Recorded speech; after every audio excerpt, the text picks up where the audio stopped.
본 방송에서 제공하는 투자 정보는 투자 판단에 대한 조언입니다. 방송에서 제공하는 주식의 가치, 가격 상승 및 가격 하락에 대해서는 방송사에서 보장하지 않습니다.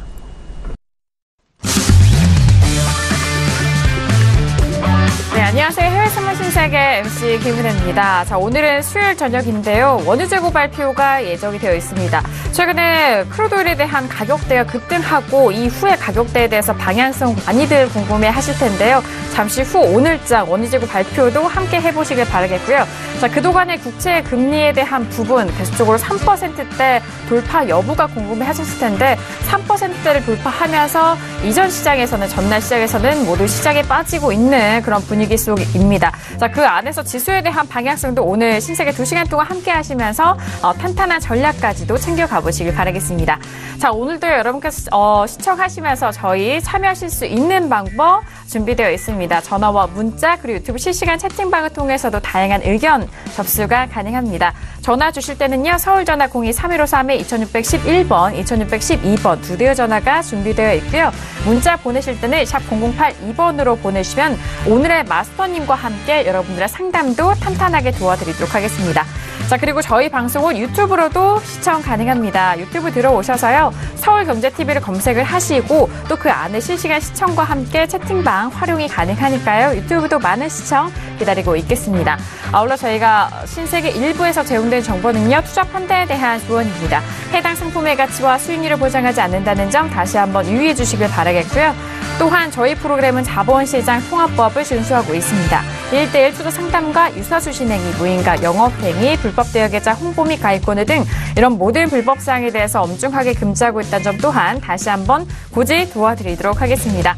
자, 신세계 수요일장 함께하고 계십니다. 문을 열었는데요. 오늘 함께해 주실 출연진분들 먼저 소개해드리도록 하겠습니다. 먼저 박나경 캐스터 오늘도 함께합니다. 네, 안녕하세요. 박나경입니다. 네, 그동안의 기업 실적과 또 오일 가격에 대해서 여러 번 말씀을 해드렸는데요. 오늘의 이슈는 아무래도 국채금리 3% 돌파에 관한 이야기가 또 많은 영향을 끼치지 않을까 싶습니다. 네, 그리고 정상들의 회담 역시 또 많이 앞두고 있죠. 네, 남북회담뿐만 아니라 또 프랑스와 미국의 정상들이 또 이야기를 나누었고 또 역시나 트럼프 대통령도 북한과의 대화를 앞두고 있습니다. 여러 가지 정치적인 상황 역시 경제에 큰 영향을 미치는 만큼 오늘도 실시간 외신 소식 여러분들과 함께 나눠보도록 하겠습니다. 네, 알겠습니다. 오늘도 박나경 캐스터의 활약 기대 많이 해주시길 바라겠고요. 자, 무엇보다도 오늘 수요일 저녁 함께해 주실 마스터님 궁금해 하실 것 같습니다. 오늘의 함께할 마스터를 먼저 영상을 통해서 만나보시죠.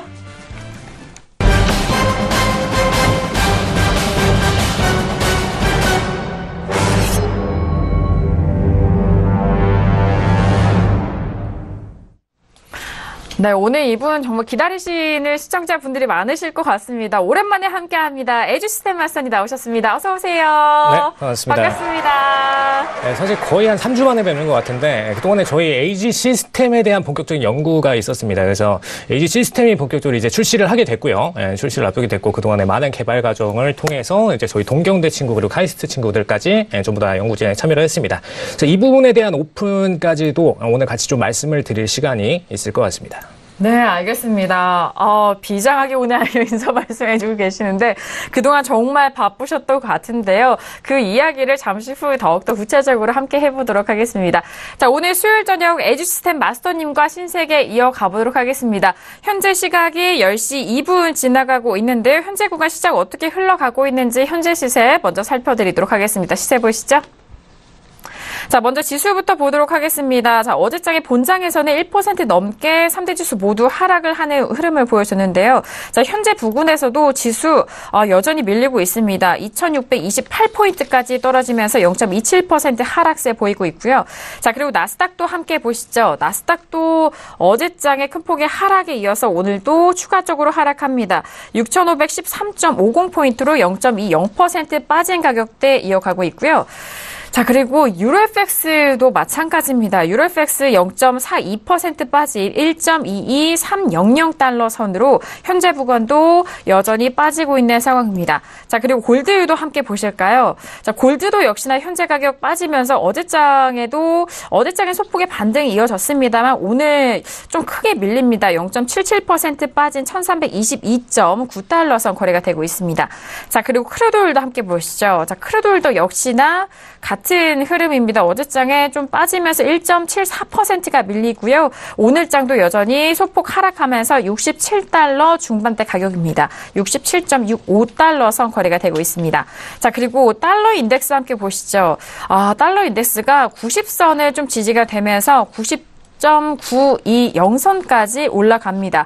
0.41% 상승세로 90.920선에서 움직이고 있는 현재 시세 살펴드렸습니다. 네, 이렇게 현재 시세 좀 살펴드렸는데 지수에 대해서는 계속적으로 약세 흐름, 그리고 골드와 크루드오일, 유로, FX까지 모든 상품군에서 좀 하락을 하고 있는 상황입니다. 자, 그렇다면 현재 부근에서 외신 쪽에서 어떤 뉴스 나오고 있는지 박나훈 캐스터 통해서 정리합니다. 네, 오늘의 글로벌 오프닝 이슈 첫 번째 소식입니다. 네, 뉴욕 증시에서 주요 지수는 10년 만기 미국 국채금리가 4년여 만에 처음으로 3%선을 넘어선 데다가 주요 대기업의 실적 전망에 대한 실망감이 부각된 데 따라 큰 폭으로 하락했다는 소식입니다. 네, 그리고 최근 나타난 미국 증시의 약세 흐름을 두고 기업 실적만을 탓할 수 없다라는 진단이 나왔는데요. 네, CNBC 방송에서의 보도입니다. 네, 어닝 시즌이 3분의 1가량 진행됐다면서 83%의 기업이 기대 이상의 실적을 발표를 했습니다. 그런데도 뉴욕 증시의 대표 지수는 실적 시즌이 시작되던 시점 대비 낮아진 상황이라면서 시장을 고꾸라지게 만든 실적 외에 다른 원인이 있다고 강조를 했습니다. 이에 대해서 금리와 또 무역 긴장에 대한 여파가 주요 원인이라고 평가했습니다. 네, 그리고 아이폰 수요 부진 전망에 애플의 시가총액이 사흘째 639억 달러 증발했다는 소식인데요. 전문가들은 애플이 완전한 패닉 모드에 빠졌다면서 이를 반도체 및 주식시장 하락의 전조라고 지적했습니다. 네, 애플의 팀 쿡 최고 경영자가 도널드 트럼프 대통령과 비공개로 만난다고 백악관이 보도를 했는데요. 네, 회동이 언론에는 공개되지 않는다고 합니다. 두 사람의 만남은 트럼프의 성공으로 시작된 미중 관세 전쟁으로 중국의 생산의 상당 부분을 의존해온 애플 충격이 심각한 것으로 알려진 상황에서 이뤄진 것입니다. 네, 쿡은 지난달 베이징 회동에서 개방을 포용하는 나라들은 우수한 실적을 내지만 그렇지 못한 국가들은 경쟁에서 처진다면서 미중 양국이 진정하도록 권장할 것이라고 말했습니다. 네, 미국 국채 수익률이 심리적 저항선이죠. 3%를 뚫으면서 글로벌 시장은 크게 요동치고 있습니다. 주가는 폭락하고 또 달러가 강세를 보이면서 석유를 포함한 상품 가격은 하락하고 있습니다. 네, 미국 10년 만기 국채 수익률 상승세도 적어도 당분간은 전 세계 금융시장이 소용돌이에 휘말리게 됐는데요. 다만 수익률이 더 큰 폭으로 뛰지만 않는다면 이 같은 충격은 조만간 누그러질 것으로 상당수의 전문가들은 예상하고 있습니다. 네, 그리고 싱가포르 개발은행이죠. DBS는 미국 국채금리가 중기적으로 더 오를 여지가 있다고 진단했습니다. 네, DBS의 유진 레오 필립 위 전략가는 25일 보고서에서 미국 국채금리가 3%를 넘어선 것을 계기로 종전 생각을 바꾸게 됐다면서 이렇게 말했습니다. 네, 그리고 여러 번 말씀드렸다시피 10년물 국채금리가 3.019% 도달했다는 소식 전해드리고요. 또 글로벌 펀드 전문가들은 금융시장의 변동성이 심화될 것으로 예상한다는 소식입니다. 네, 설문에 따르면 펀드 전문가들은 장기간 저금리와 또 낮은 변동성 시기를 지나 조만간 변동성이 다시 높아질 것으로 전망했는데요. 네, 이번 설문은 23개 국가의 200명 펀드 바이어들을 대상으로 실시된 수치입니다. 네, 응답자의 39%는 높아지는 변동성이 이 포트폴리오의 위험 요인이 될 것으로 예상을 했고요. 또 38%는 포트폴리오에 긍정적인 영향을 줄 것으로 전망했습니다. 네, 이렇게 높아지는 변동성 외에도 금리 인상과 또 유동성이 포트폴리오의 위험 요인이 될 수 있을 것으로 예상했습니다. 네, 그리고 API 미국 원유 재고가 110만 배럴을 상회하면서 네, WTI 시간 외에서 반등했다는 소식 전해드리고요. 네, 오펙의 유효 생산력이 감소하면서 이는 유가 급등의 위험 요인이라는 마지막 소식까지 전해드리도록 하겠습니다. 네, 알겠습니다. 일단 워낙 유가에 대한 소식과 국채 금리에 대한 부분이 가장 좀 시장에 대해서는 좀 집중을 하고 있는 상황인 것 같습니다. 원유 재고에 대한 부분도 잠시 후 있는 만큼 그 부분 다시 한번 좀 살펴드리도록 하겠고요. 국제금리가 3.019%에 도달했다라는 소식과 그리고 잠시 후에는 EI 쪽에서의 원유 재고 발표이고 앞서서는 API 쪽에서는 일단 110만 배럴 증가했다라는 부분 그리고 일단 이런 상황 속에서 유가 가격이 시간 외에서 좀 반등하고 있다는 상황까지도 함께 전달해드리도록 하겠습니다. 자, 현재 부분에서 외신 쪽의 이슈 정리를 도와드렸고요. 그렇다면 오늘 에듀시스템 마스터님과는 어떤 이슈를 다루게 될까요? 오늘의 퓨처스 이슈 토크 먼저 이슈 화면 통해서 확인합니다. 네, 오늘의 퓨처스 이슈 토크입니다. 먼저 첫 번째 이슈는요. S&P 500 6월물입니다. 미국 10년물 국채금리가 3% 돌파해 하락 반전했다라는 소식인데요. 자, 계속해서 본장 현물 시장 쪽에서도 빠지고 있고 선물 지수에서도 양 지수 빠지고 있는 상황 속에서 오늘장의 전략 세워보도록 하겠습니다. 자, 그리고 두 번째 이슈는요. 유로FX입니다. 달러화가 국채금리 3% 돌파 속에서 여전히 상승 시도를 지속은 하고 있지만 하락을 하고 있는 상황인데요. 현재 부근까지도 가격대 다시 한번 좀 도달하지 못하고 1.22360달러 선 거래가 되고 있습니다. 자, 그리고 세 번째 이슈는 크루드오일입니다. 일단 크루드오일 같은 경우에는 6월물이고요. 미국과 프랑스의 정상회담 이후 이란 핵 협상 합의 기대에 반락하고 있는 현재 상황입니다. 크루드오일 같은 경우에는 오늘 원유 재고 발표도 앞두고 있는 상황 속에서 68달러가 이탈이 되면서 67.57달러 선 거래가 되고 있습니다. 자, 마지막 이슈는 골드입니다. 일단 계속적으로 골드 역시 떨어지고 있는데요. 미국 증시 하락 여파와 달러 강세 속에서 혼조세를 보이고 있는 상황입니다. 다시 한번 가격이 하락 쪽으로 움직이면서 1322.3달러 선 거래가 되고 있는 골드까지 마지막 이슈로 점검을 해드리도록 하겠습니다. 네, 오늘도 이렇게 네 가지 이슈를 준비했습니다. 일단 간밤에 있었던 뉴욕 증시에서는 3대 지수 모두 하락을 했던 상황이고요. 국채금리와 그리고 오일 가격에 대한 연관성까지 다양한 이슈가 존재하고 있는 시장입니다. 자, 그럼 첫 번째 이슈부터 점검을 해드리도록 할게요. 첫 번째 이슈는 S&P 500 6월물입니다. 자, 지수에 대해서는 어제장에 결국 또 하방 쪽으로 빠지는 상황이고 종가가 꽤 크게 빠졌죠. 1.37% 빠지면서 어제 종가가 마무리가 됐고요. 현재 부근에서 추가적으로 하락하면서 2630선이 이탈이 된 상황입니다. 먼저 업앤다운 확인은 이후에 다시 한번 의견 나눠볼게요. 네, 들어보도록 하겠습니다. 하나, 둘, 셋. 모두 만장일치로 다운의 의견이 확인이 됐습니다. 자, S&P 500과 나스닥 현재 최근에 좀 같은 흐름을 보여주고 있는 상황인데요. 자, 오랜만에 또 에지시스템 마스터님만의 또 지수 뷰를 들을 수 있어서 참 기대가 되는데 S&P 500 먼저 다운 의견 들어볼까요? 일단 네. 저는 시스템적인 관점부터 네. 얘기를 들고 가야 되는데, 지금 상태에서 일단 3%대 금리를 넘어서면서 채권금리가 어제장에는 그냥 공격적으로 매도 물량들만 계속 쏟아냈습니다. 시장에서. 그렇기 때문에 오늘장에서 단기적인 차트로는 원래는 상방을 들어드려야 되는 게 맞아요. 단기적인 차트는 상방.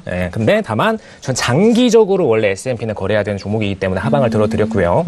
사실 좀 패널이 이거 좀 2개 있었으면 좋겠어요. 2개 있으면 좋겠는데. 아무튼 단기와 장기는 좀 나눠서 판단을 하셔야 됩니다. 어제장에 과락이 나왔기 때문에 오늘장은 단기적으로 장 초반에 상승세 모멘텀을 받을 수 있다라는 거. 하지만 장기적으로는 매도 모멘텀이 분명히 손재를 한다는 거. 그 부분을 두 가지를 다 체크를 하시면 되겠고요. 제가 사실 이때 좀 4월 달에까지는 52%에서 3% 정도의 상승 퍼센트를 가진다. 매수 비중이 그 정도로 높고 5월 달부터는 5대 5가 되고 6월 달부터는 반대로 매도가 높아진다라는 부분을 저번 마지막 제가 나와서 출연할 때 말씀을 드렸었습니다. 보시면은 4월 달 동안의 움직임을 좀 보실게요. 4월 달 동안에 상승장이 나왔다가 하반기에 후반부에 들어서 지금 한 주 만에 그 부분을 전부 다 반납을 시켰죠. 근데 이거를 어디서 좀 보실 수가 있냐면은 이제 3월 13일 이후에 제가 한번 매수 신호를 들어드린 적이 있어요. 저희 서울경제TV 방송을 들어오신 분들은 아실 수 있겠지만, 이거 그 글로벌 슈퍼스탁에서도 좀 말씀을 드렸습니다. 낮장의 글로벌 슈퍼스탁 이제 오전장이죠. 그때도 말씀을 드렸고요. 2680에 대해서 상방 돌파가 일어날 것이다라는 부분을 짚어드림과 동시에 제가 얘기 드린 게 있어요. 장이 보통 이제 뉴욕장 기준으로 10시 반 정도에 이제 오픈 들어가면서 CME장, 10시 반 정도 오픈장 들어가면서 그때 기준으로 이제 기관 거래량들이 본격적으로 폭증을 합니다. 근데 이 10시 반 타임에 나오는 시스템 트레이드의 거래 물량을 집중을 하셔야 된다. 라는 부분을 포커스를 드렸어요. 왜 그러느냐? 좀 보실게요. 13일 이때 상승장이 나오기 전부터 좀 보시겠습니다. 이제 13일이 끝나고 나서 이제 16일로 넘어가서 본격적으로 돌파 시도를 들어갔습니다. 이때부터. 돌파 시도를 들어갔고요. 딱 10시 반 타임에 매도 물량을 좀 보실게요. 10시 반 타임에 딱 오픈하자마자 매도 물량이 던져졌습니다. 그리고 그 다음 날을 좀 보실게요. 17일이죠. 17일에 10시 반 타임에 딱 오픈하자마자 매도 물량이 나오고 나서 물론 후반부엔 상승장으로 넘어갔어요. 근데 10시 반 타임에는 매도 물량이 속출을 하고 넘어갔습니다. 그리고 마지막으로 18일에도 10시 반 타임에 오픈을 하고 나서 공격적으로 매도 물량을 쏟아낸 다음에 다시 약반등을 보이고 이 이후로 보시면은 이때가 고점입니다. 그 이후로는 계속해서 빠졌죠. 그리고 근데 문제는 여기서 더 빠질지 덜 빠질지 다시 상승장으로 전환할지 이 여부를 관찰하시려면은 이 이후에 하락장으로 빠지면서도 10시 반 타임에서 어떻게 움직이는지를 계속 보셔야 돼요. 10시 반 타임에서 또 빠졌죠. 그리고 최종적으로 어제장 좀 보시겠습니다. 어제장 보시면은 10시 반 타임에 매도 물량이 속출하고 잠깐 매도 물량에 대해서 커버링을 보이는 것처럼 보이지만 또 빠지고를 반복하면서 결국엔 큰 흐름상으로 매도가 큰 매도를 만들었죠. 그럼 이 모습을 보실 때 왜 10시 반 타임에 잠깐 저 5분, 길어봤자 한 30분 정도 되는 저 거래량을 왜 집중을 하고 있는가라고 얘기를 하시게 될 거예요. 큰 차트가 결국에 중요한 게 아닌가? 라고 생각하실 텐데, 저는 어디까지나 시스템 트레이드 비중이 S&P 안에서 90%를 차지한다는 부분을 좀 강조를 드리고 먼저 스타트를 가겠습니다. 시스템 트레이드들은 첫 번째로 고려하는 요소들이 있어요. 보통 이제 상품 선물 같은 경우에는 정말 알고리즘적인 부분, 그리고 로직적인 부분으로 트레이딩에 들어간다면은 S&P 종목 안에서는 정말 가치 평가에 대한 부분을 슈퍼컴퓨터가 데이터화 분석을 시킵니다. 빅데이터화로. 근데 그 부분에 있어서 리스크가 올라갈 수 있는 이슈가 생길 때마다 장 초반 타임에 매도 물량들을 털어내요. 장 초반 타임에 매도 물량들을 털어내고요. 근데 그 물량들이 장기 가치와는 좀 다릅니다. 최근에 어제장 이슈 대비해서 오늘장 리스크가 높아졌다라는 거를 얘기하는 게 초반에 나오는 초반 거래량이고요. 그 다음에 추후에 다시 상승세가 나오더라도 다시 또 다음날 10시 반 타임에 리스크가 높아졌다는 매도 물량들이 단기적으로 땅 속출을 한다. 시스템 트레이드들은 리스크 관리상 청산하는 겁니다. 신규로 새롭게 진입을 하시는 게 아니라 리스크 관리상 청산을 한다라고 보셔야 돼요. 그리고 반대로 저가 매수라고 보여질 때는 매수 물량들을 장 초반에 넣습니다. 왜냐? 전일 대비해서 리스크가 완화되었기 때문에 철저히 그걸 기준으로 트레이딩을 들어가는 게 시스템 트레이드다라고 보시면 될 것 같고요. 그래서 이 신호들이 계속 누적될 때마다 장 초반에 계속해서 매도 물량들이 속출한다는 신호가 누적될수록 매도로 꺾일 확률은 점점 올라간다라고 보시면 됩니다. 한마디로 4월 초반에 올라갈 때는 그래도 상승 확률이 50% 초반대를 유지를 했었다면은 17일, 18일로 가면서 점점 50%대로 하락을 했고, 그죠? 10시 반의 타임의 신호는 하락에 대한 신호입니다. 2%에 대한 매수-매도 비중. 그리고 본격적으로 18일 이후에는 매도 추세로 꺾이는 차트가 돼버렸다. 즉 50%를 넘어선 거죠. 그렇게 트레이딩을 좀 보시면 되고요. 근데 왜 이때 제가 이런 신호가 나오면서 왜 굳이 2680선에서 매수에 대한 포지션을 들어드렸느냐? 이거는 철저히 VIX에 대한 신호입니다. VIX 기준으로 변동성 지수죠. 변동성 지수가 하락을 계속 이어왔었어요. 하락을 이어왔었기 때문에 시스템 트레이드 상으로는 장기적으로는 시장은 변동성은 잦아들고 있다. 그렇기 때문에 우리가 매수 물량을 넣을 조건은 된다. 하지만 장 초반에 어제 이슈 대비해서는 오늘 이슈가 좋지가 않다. 이렇게 계속 단기적인 이슈 그리고 장기적인 트레이딩과 이슈는 다릅니다. 그래서 이 두 가지를 계속해서 장 초반에 반영하고 장 후반에 이끌고 장 초반에 반영하고 장 후반에 이끌고를 반복했다라고 보시면 될 것 같아요. 그래서 오늘장 좀 신호를 보시면 아까 짚어드렸듯이 일단 10시 반 타임에 매도 물량들이 또 속출을 했습니다. 잠깐 반등을 주긴 했지만 결국에는 밀어냈어요. 결국에는 밀어냈습니다. 그래서 매도 추세를 쭉 꺾었다는 점을 보실 때 장기적으로는 매도 리스크가 높다라는 거를 기본적으로 체크를 하셔야 되고요. 근데 왜 오늘장에는 단기적으로 매수 물량에 대한 포지션을 들어드렸냐? 어제 3% 이슈가 한 번에 터졌어요. 그죠? 사실 기존의 시장에서도 3% 가까워진다 이러면 안 된다 라는 부분을 지적을 했었지만 3%가 공격적으로 딱 터치를 하고 나서 계속 상승을 했습니다. 계속 상승을 했다는 거는 추가적인 모멘텀이 반영이 됐다는 거죠. 그죠? 원래는 꺾여서 떨어질 수도 있는 부분인데 채권 가치로 반대로 말씀을 드리자면은 3%대를 맞고 나서 반등을 보여줄 수도 있는 부분인데 반등을 보여주지 않고 계속 밀어요. 계속 민다는 부분은 이 모멘텀이 그만큼 강하다는 겁니다. 근데 이 강한 이유는 물론 기반은 기준금리를 기반으로 해서 추가적으로 금리 상승이 얼마든지 일어날 수 있다라는 배경 하에 미는 부분이 있어요. 근데 그 부분을 떠나서 S&P가 기본적으로 시스템 트레이드 상으로 계속 매수 물량들을 잠깐 쏟아내긴 했지만 밀었습니다. 그러면 오늘장 기준으로 볼 때는 장기 추세는 매도로 끝거리들 맞고 단기적으로 장 초반 있다가 오픈할 때 10시 반 이후에 오픈할 때는 중간에 버텼던 매수 물량들 있죠. 버텼던 매수 물량들은 그래도 단기적으로는 이 정도는 버텨줘야 된다. 차트상으로죠, 이건. 그죠? 3%에서 차트상으로 버텨줘야 된다라는 기준이기 때문에 단기적으로 그 물량들이 속출해서 살짝 나와줄 수 있다라는 정도 참고를 하시면 될 것 같습니다. 그리고 커버링을 올리더라도 제한선은 2657선 정도까지가 제한 라인이라는 거. 그리고 1차 저항선은 2640선에 있다는 거. 이 두 가지를 좀 참고를 하시면 되겠습니다. 네, 알겠습니다. 자, 지수 쪽으로는 장기적으로 하방 압력에 대해서 지속이 예상이 되고 있는 상황인데요. 자, 그렇다면 계속적으로 좀 하방 쪽으로 갈 수 있다라는 의견이시잖아요. 그렇다면 목표가 그 아래의 지지선은 좀 어느 정도 가격대로 보시나요? 현재가 기준의 아래 지지선은 방금 맞고 올라왔던 지금 2610선 정도, 2610선 정도가 이제 원래 기존의 지지선이고요.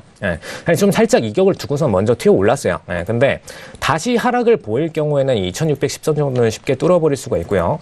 그다음에 큰 흐름상으로 만들었던 지지선이었던 2560선, 2560선 상에서는 단기적으로 스탑을 좀 할 수 있습니다. 3%에 대한 리스크 구간이면 이 정도면은 충분히 스탑을 줄 수 있는 구간이다라고 보실 수가 있겠죠. 네, 알겠습니다. 오늘 장에 지금 현재 다시 한번 좀 밑거리 말고 좀 올라오면서 오늘의 저가가 2618.25포인트고요. 현재 구간에서는 2630포인트인데요.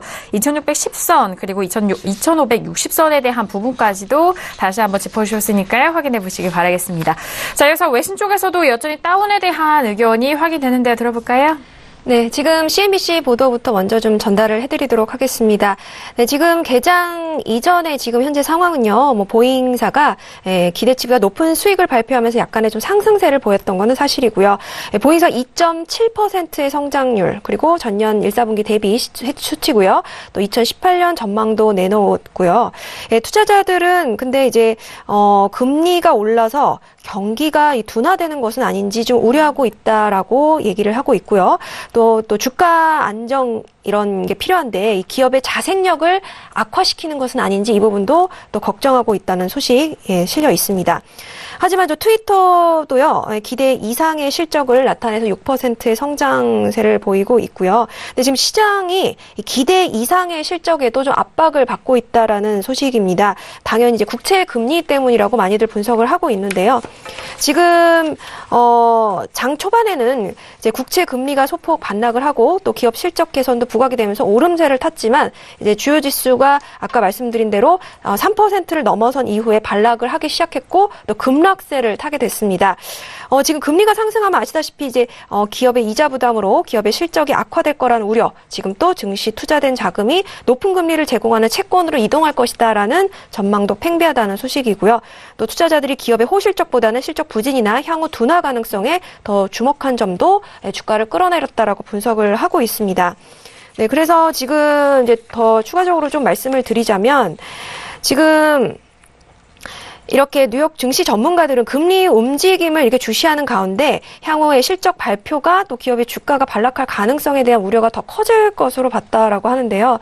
한 전문가는 주가가 급락하는 현상에 대해서 금리가 문제라고 본다라면서 금리가 상승할 때는 투자자들이 작은 실수에도 인내심을 보이지 못한다라고 얘기를 했습니다. 네, 그리고 지금 여러 번 계속해서 이슈가 되고 있는 이제 미국 국채 금리에 관해서 이야기를 한 지금 리포트 기사가 있어서 하나 더 소개를 좀 해드릴까 합니다. 지금 10년물 국채 금리가 3% 레벨을 경신했다. 이것이 무엇을 의미하는가? 라는 것에 대한 소식인데요. 아무래도 이 부분 때문에 전 세계가 이제 금융시장이 소용돌이에 휘말리게 됐지만, 하지만 수익률이 완전하게 큰 폭으로 뛰지만 않는다면 이 같은 충격은 조만간 누그러질 것으로 전문가들은 예상을 하고는 있습니다. 이 2008년 세계 금융위기가 뒤은 그 경기 침체로 연준이나 ECB 그리고 일본은행 등의 주요국 중앙은행이 과감한 통화 완화 정책을 펼치면서 자리 잡았던 초저금리 시대가 마침내 끝났음을 알리는 신호탄 탄탄이다라고 이야기를 하면서요. 아시다시피 미국 10년 만기 국채 수익률은 전 세계 자산 가격, 통화, 이자의 기준 금리 역할을 하는데 또 언제나 세계 시장을 조정하게 될 것이라면서 미국이 전 세계 자본 비용의 기준을 정한다라고 생각을 하고 있습니다. 이 파장이 확산을 되고 있는데요. 연준의 기준금리 인상에도 꿈쩍었던 달러가 오름세로 돌아설 채비를 하고 있는 것이 아무래도 가장 큰 위험 요인 중에 하나라고 보고 있습니다. 이 시중 금리가 오르면서 투자자들이 고금리를 노리고 미국으로 자금을 돌릴 것이다라는 우려인데요. 그래서 또 3%는 단순히 심리적인 면에 그치는 게 아니라 금리의 위험에 누가 노출되어 있는지 궁금하게 만드는 방아쇠가 된다라고 지적한 이야기가 있습니다. 지금 또 보면은요, 미국의 수익률 상승세가 강한 경제 성장에 따른 것일 경우에는 걱정할 필요가 없지만 그 배경이 인플레이션이라면 얘기가 완전히 달라진다라는 또 다른 전문가의 시각입니다. 그래서 향후 전망은요, 희망과 우려가 섞여 있습니다. 상당수 투자자들이 탄탄한 경제 흐름과 또 인플레이션 상승을 감안할 때 이 3%는 건전한 수준으로 보고 있다라고 하면서 이 충격이 다른 시장으로 일파만파 확대되지는 않을 것으로 낙관하고 있다고 전했는데요. 또 한 이코노미스트의 말을 따르면 수익률이 큰 폭으로 급등하지만 않는다면 국채 시장과 주식 시장에 미치는 영향은 있지만 제한적일 것이다 라고 이야기를 했습니다. 하지만 수익률이 급등할 여지는 남아있다라고 단서를 달았는데요. 이는 이제 미국의 재정 적자가 배경이라고 이야기를 했습니다. 도널드 트럼프 대통령의 감세 여파로 국채 공급이 늘게 됐다면서 이는 아마도 국채 수익률 추가 상승 최대 위험 요인이 될 것이라고 말했는데요. IMF에 따르면 미국은 주요 7개국 가운데 유일하게 앞으로 6년 동안 국채 규모가 증가할 것으로 예상된다고 말했습니다. 여기까지 S&P 소식 전해드리도록 하겠습니다. 네, 알겠습니다. 어제장에도 거의 3% 가깝게 올라왔을 때에도 외신 쪽에서는 좀 건강한 상태다 이렇게 올라올 수 있다라고 충분히 피력하면서 그 이상으로도 다시 한번 좀 상승할 수 있는 분위기이긴 하지만 그렇게 좀 어려운 상황이 아니다라고 계속적으로 외신 쪽에서는 좀 피력을 하고 있는 것 같습니다. 자, 지수에 대해서 먼저 S&P 500 의견 나눠봤고요. 네. 지금 유튜브 쪽에서는 나스닥도 여쭤보시는 것 같아요. 좀 나스닥 말씀해 주시면서 추가적으로 좀 코멘트 해주시면 좋을 것 같은데 마스터님 나스닥 지수는 어떻게 될 것이라고 보시나요? 라고 뭐 추가적으로 코멘트 함께 도와주실까요? 네, 사실 나스닥은 제번부터 항상 말씀을 드리지만 S&P에 연동돼서 결국에는 움직이는 차트예요. 네, 사실 장 초반 타임, 특히 이제 딱 10시 반에 딱 오픈했을 때, 그때 트레이딩 기준으로는 S&P가 나스닥보다 살짝 느린 감은 있습니다. 나스닥이 좀 더 거래량이 빠르게 치고 올라가고 시스템 트레이드들이 공격적인 거래량을 보여줘요. 왜냐? 그걸 구성하고 있는 시스템 트레이드 자체가 로직 자체가 구성 자체가 굉장히 공격적으로 되어 있습니다. 그러다 보니까 트레이딩에 있어서 리스크가 높아진다. 그럼 굉장히 빠르게 매도 물량들을 쏟아내고 리스크가 굉장히 안정돼 있고 저가 매수다 이 정도면은 그러면은 굉장히 세게 매수를 치는 그런 경향이 있다라고 보시면 될 것 같고요. 근데 지금 앞에서 짚어드린 부분에 대해서 제가 좀 추가적인 코멘트를 드릴게요.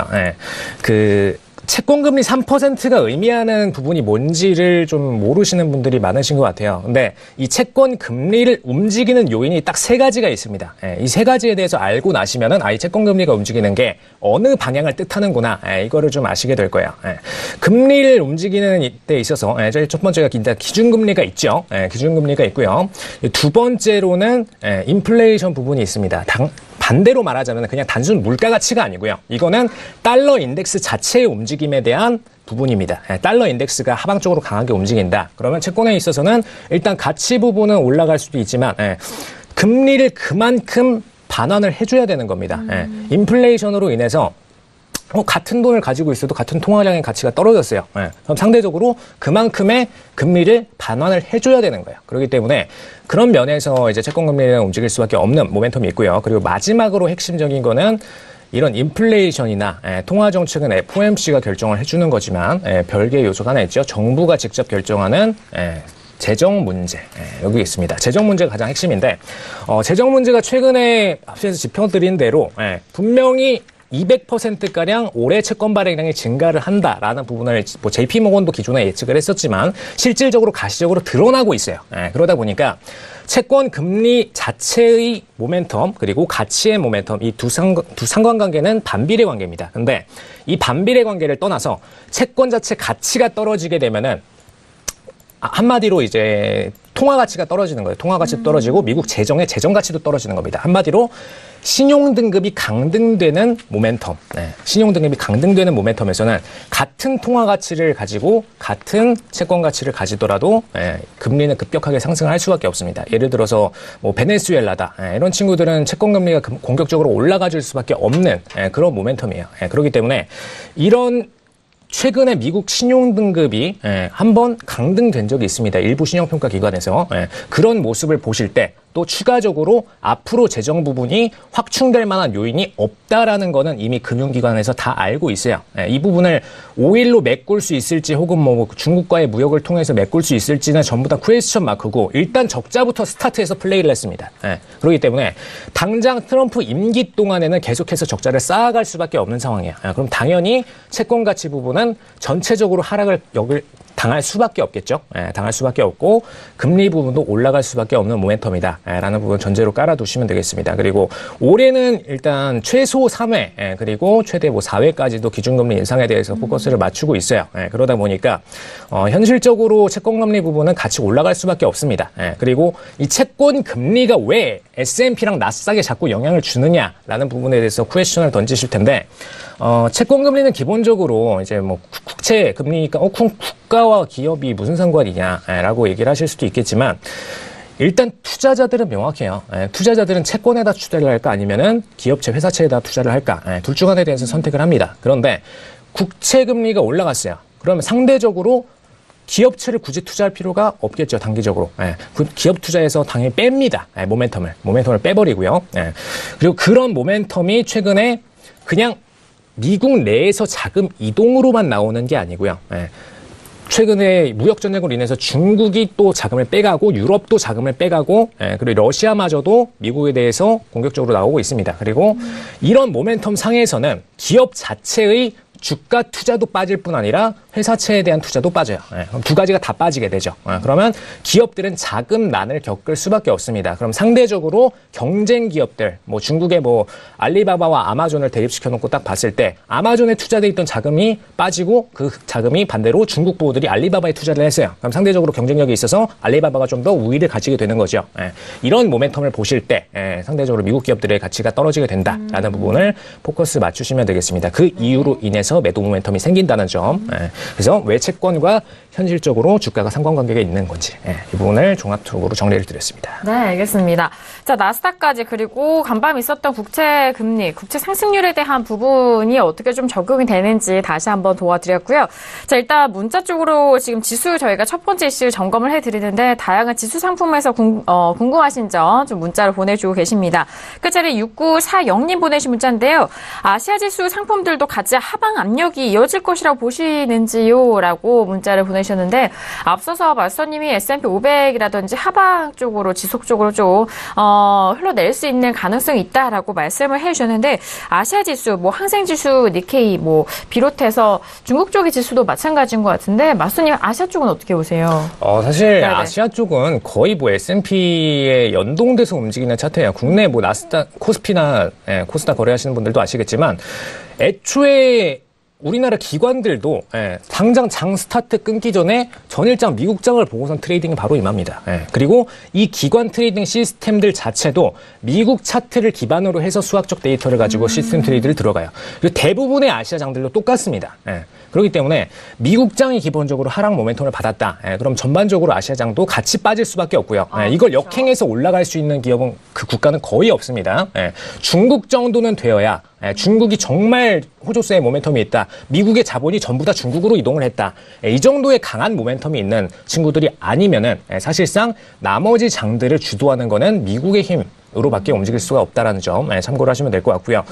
최근에 아무리 이제 중국의 힘이 커졌고 중국 트레이딩 자금이 커졌어요. 자산운용 규모가 커졌습니다. 근데 그걸 떠나서 기본적으로 시스템 트레이드 구성식들이 일단 미국 차트 기준으로 많이 돼 있어요. 그래서 이거는 빠르게 뭐 몇 개월 만에 바꿀 수 있는 게 아니고요. 최소 몇 년은 걸려서 천천히 바꾸게 되는 부분입니다. 시장의 분위기를 직접적으로 보고. 근데 차트에서 이렇게 계속 연관성이 나와버리면은 굳이 시스템 트레이드들 입장에서는 미국장과 다른 시스템 트레이드를 도입할 이유가 없겠죠. 중국장이 정말 강하게 아시아장을 휘어잡아서 기업들의 주가 가치를 주도하는 그런 상태가 될 때야 그제서야 비로소 미국장을 벗어나서 중국장과 연관된 트레이딩을 들어갈 수가 있다라고 보실 수가 있겠습니다. 네, 알겠습니다. 맞습니다. 그 미국 시장 이런 큰 시장 안에서 역시나 뭐 같은 흐름이니까 이런 흐름에 대해서 연관성 다시 한번 짚어드렸으니까 참고해 보시길 바라겠습니다. 자, 지금 말씀드린 순간 저희가 또 오늘 시간이 벌써 10시 32분 지나가면서 오늘의 뉴욕 증시가 개장이 된 상황입니다. 자, 개장과 함께 오늘 지수 그리고 그 밖에 상품군들은 또 어떻게 흘러가고 있을지 현재 개장 시세 다시 한번 살펴드립니다. 시세 보이시죠? 자, 먼저 지수부터 보도록 하겠습니다. 지수 S&P 500부터 볼게요. 계속해서 좀 떨어지는데요. 2629.25포인트로 0.24% 계속적으로 같은 가격대 하락하고 있습니다. 지금 오늘 나스닥이 S&P 비교해서는 조금은 선방하는 움직임인데요. 6,516.50포인트로 0.13% 여전히 보합권 움직임이 보이고 있습니다. 지금 뭐 조금씩 보합권까지 좀 노려볼 만한데 아직까지는 하락세 이어가고 있고요. 자, 일단 뉴욕 증시 본장에서는 미국 국채금리 상승 영향 속에서 하락 출발했다는 속보도 추가적으로 전달합니다. 자, 이어서 유로팩스 함께 보시죠. 자, 유로팩스는 계속적으로 뭐 하락을 계속적으로 하고 있죠. 1.22300달러로 1.23달러 이탈 이후에 1.2 중반대 가격에서도 지키지 못하고 초반대까지 떨어지고 있는 분위기입니다. 자, 그리고 골드도 계속적으로 하락 이어가고 있는데요. 개장 이후에 좀 하락폭이 조금 더 커지면서 1321.8달러까지 떨어집니다. 0.78% 하락세 이어가고 있고요. 자, 그리고 크루드오일 잠시 후 오늘의 원유 재고 발표가 예정되어 있는 크루드오일 역시 지금 다시 한번 좀 소폭 올라가면서 67.84달러로 상승으로 전환이 됐습니다. 0.16% 상승세인 67.83달러 거래가 되고 있고요. 자, 그리고 달러 인덱스 보시죠. 자, 달러 인덱스는 90.940선으로 일단 91선을 코앞에 두고 조금씩 좀 밀리고 있는 상황입니다. 0.43% 상승세 이어가고 있는 달러 인덱스까지 현재 구간 시세 살펴드렸습니다. 네, 일단 오늘의 뉴욕 증시가 개장이 됐습니다. 수요일장인데요. 일단 뭐 간밤 있었던 국제금리 상승의 영향을 받으면서 본장에서도 하락 출발했다는 소식이고요. 선물지수 쪽에서도 여전히 하락 쪽으로 이어가고 있습니다. 다만 달러 인덱스가 90.990 일단 91선을 앞에 두고 좀 빠지고 있는 분위기인데 다시 한번 주춤하다가 올라갈 수 있을지 그 부분도 함께 좀 짚어드릴까 합니다. 많은 분들이 이제 90선 후반에서 여전히 지지가 되고 있는 상황 속에서 이 다음 가격대는 91까지 가능성을 궁금해 하시는 것 같아요. 자, 문자 쪽으로도 또 계속적으로 접수가 되고 있는데요. 끝자리 5829님 보내주신 문자 뭐 저희가 증시 확인하면서 함께 봐드리도록 하겠습니다. 마스터님 달러 인덱스를 그렇다면 91선 돌파가 가능하시다고 보시나요? 라고. 네. 달러 인덱스 91선 돌파는 충분히 가능성이 있다고 보여집니다. 그래요? 네. 일단 90선에 대해서 최근에 이제 돌파를 보여주고 나서 근데 90선을 굉장히 스무스하게 올라갔어요. 굉장히 스무스하게 올라가고 나서 살짝의 토요일장의 지지만 보여주고 월요일장에 다시 한번 또 강상승의 모멘텀을 보여줬습니다. 근데 이 부분이 반영될 수밖에 없는 배경이 많은 분들이 지금 6월 금리 인상은 굉장히 아직 멀었다라고 생각하시는 분들이 계실 텐데 6월 금리 인상이 이미 벌써 98%까지 치고 올라갔어요. 98%면은 그냥 금리 인상 직전 수치랑 거의 똑같습니다. 그렇기 때문에 지금 달러 인덱스에는 계속해서 기준금리 인상은 그냥 무조건 확정이다 라고 보는 분위기가 굉장히 많이 확산되어 있고요. 그래서 그런 모멘텀을 받고 올라갈 수밖에 없는 상황이었다라는 부분을 좀 짚어드리도록 하겠습니다. 근데 일단 90에 대해서 지지를 받고 한 번 더 올라갔고 지금 어제장 기준으로 그죠? 새벽장 기준으로 해서 다시 한번 90.500에 대해서 지지받고서 한 번 더 상승을 보였습니다. 상승 한번 추가적으로 보였기 때문에 공간 자체는 9일까지 한번 또 도전을 할 수밖에 없다는 점 참고로 말씀을 드리고요. 네. 지금 9일 한번 터치를 하고 내려왔었죠. 한번 터치를 하고 내려왔는데 9일에 대해서 완전한 저항을 보여주고선 떨어뜨리려면은 이 한 번 정도 가지고는 안 됩니다. 추가적으로 제대로 한번 9일 이상까지 찔러주고 나서 그래 이렇게 찔렀는데 강하게 매도가 누가 꼬리를 달고 때린다. 그럼 이때서야 본격적으로 이제 매도 모멘텀으로 전환될 수가 있는 거고요. 그게 아니라 계속해서 버티고 올라간다면은 지속적으로 위에는 더 이상 매도를 칠 만한 기관이 없는 상태인 겁니다. 지금 신고가 상태죠. 네. 신고가 상태에서는 함부로 지금 추세 전환을 예측을 하시는 거는 굉장히 위험하다라고 말씀을 드릴 수 있겠습니다. 네, 알겠습니다. 90선까지 올라왔었던 그 힘과 그런 방향성과 그리고 일단 91까지도 충분히 도달할 수 있는 시점임을 다시 한번 좀 분석을 해드렸습니다. 자, 지금 오늘 수요일장이 개장과 됨과 동시에 일단 본장에서는 계속적으로 빠지고 있는 분위기고 지수 선물 쪽에서도 여전히 빠지고 있는 상황인데요. 저희가 또 잠시 후 시간이 좀 점차적으로 좀 자리를 잡아갔을 때 다시 한번 실세 살펴드리면서 지수 방향성도 함께 확인해 보도록 하겠습니다. 자, 이어서 두 번째 이슈 유로로 넘어가 보도록 하겠습니다. 유로FX 지금 방금 전 달러 인덱스를 좀 보셨기 때문에 가격대도 좀 가늠이 되실 것 같습니다. 자, 유로FX는요 현재 구간 0.39% 빠진 가격대고요. 1.22330달러 선에서 거래가 되고 있는 상황입니다.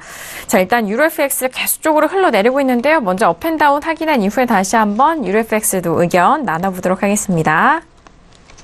네, 들어볼게요. 하나, 둘, 셋. 역시나 유로FX도 모두 만장일치로 다운의 의견이 확인이 된 상황입니다.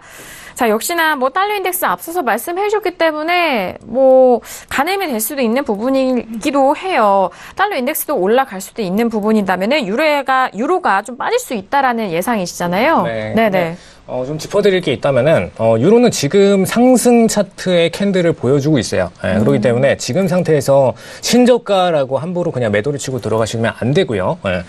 오히려 지금 좋게 보셔야 될 포지션들은 위에서 매도를 칠 만한 포지션들이 많이 매집이 되어 있습니다. 기관들이 매도를 계속 매집을 주면서 쳤죠. 지금 간단히만 말씀을 드리자면은, 23.420.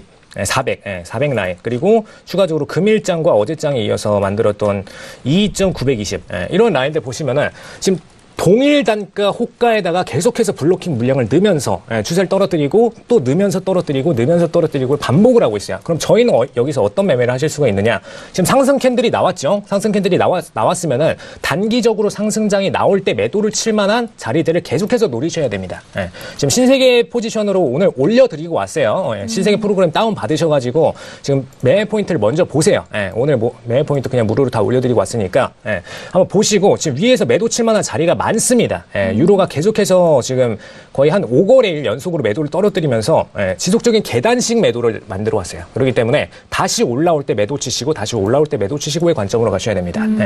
기본적으로 달러 인덱스와 유로는 그냥 180도 전환 차트예요. 매번 자주 말씀을 드리지만 근데 보시면은 그래서 그냥 180도 전환을 시킨 게 유로입니다.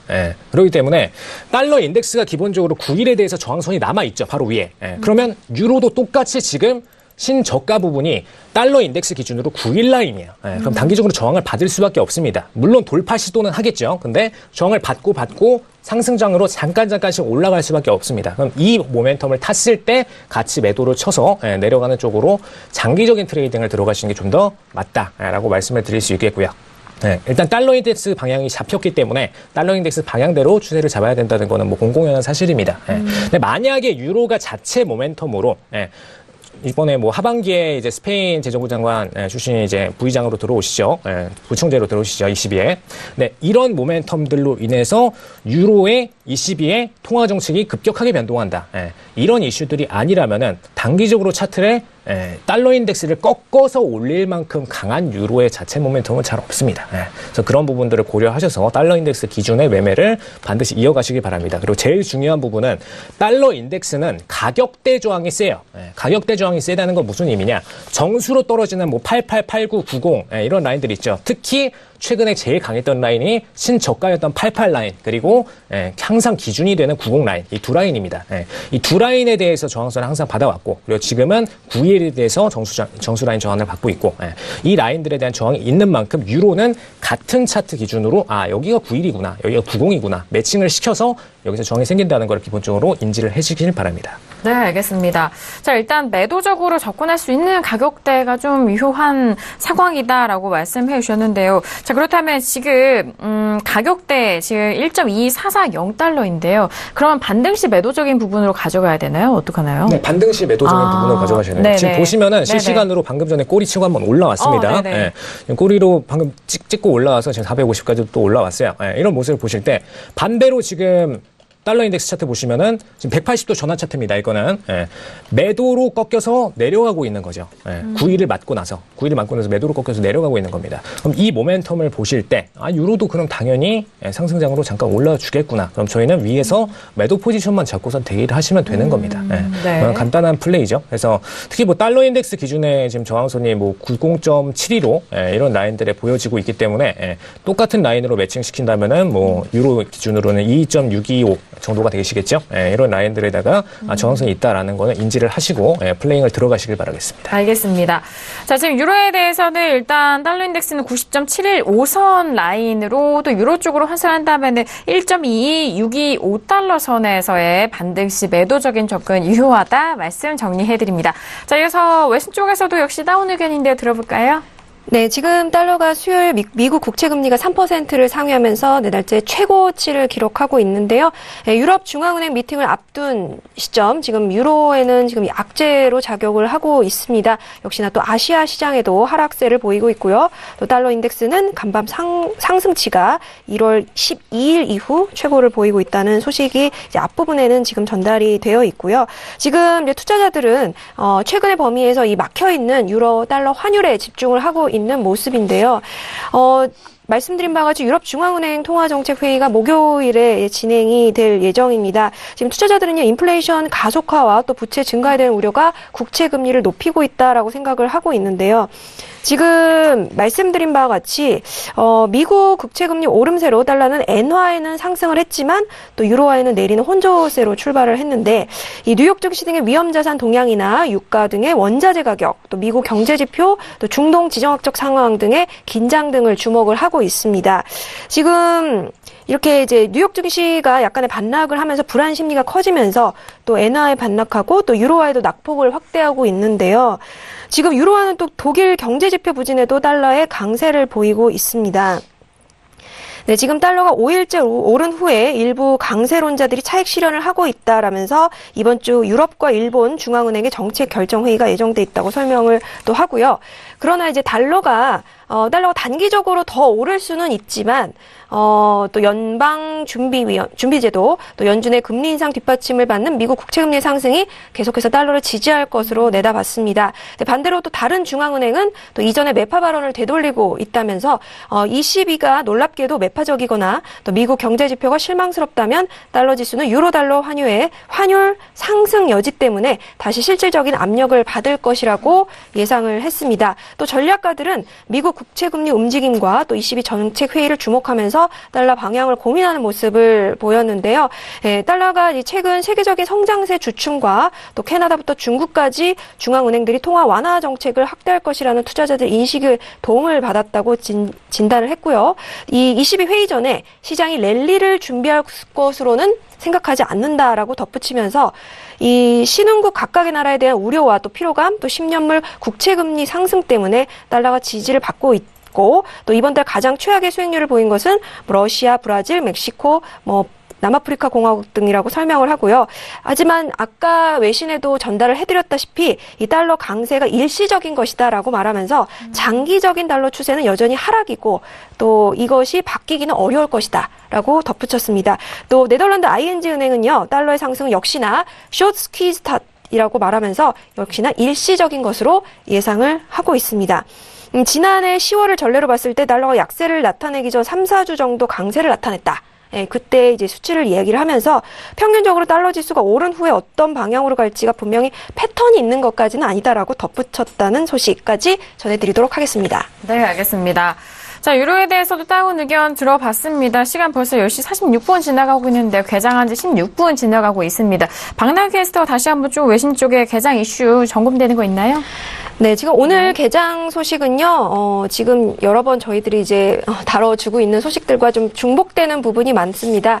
지금 보잉사가 이제 실적 호조를 통해서 약간의 다우존스 지수는 약간 상승의 모습을 보이고 있다라는 거고요. 하지만 이제 금리 인상에 대한 두려움으로 전체적인 지수가 하락하고 있다라는 소식 전해드립니다. 지금 계속 이슈죠. 3%의 그 10년 국채 수익률 돌파로 대출 금리 상승과 또 경기 침체에 대한 우려, 또 기업의 자생력이 또 약해질까봐 투자자들은 불안해하고 있다라는 소식까지 전해드리고요. 또 이것 때문에 전 세계의 시장이 약간의 하락세에 영향을 끼치고 있다라고 보고 있습니다.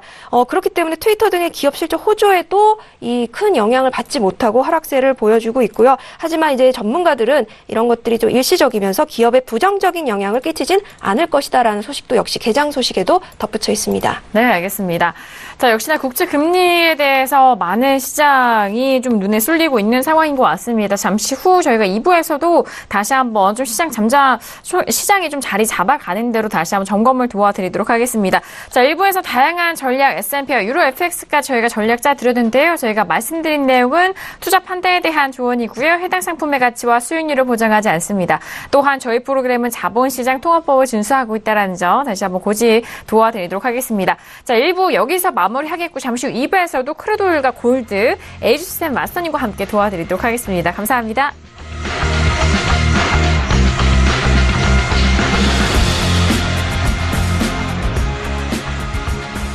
본 방송에서 제공하는 투자 정보는 투자 판단에 대한 조언입니다. 방송에서 제공하는 주식의 가치, 가격 상승 및 가격 하락에 대해서는 방송사에서 보장하지 않습니다.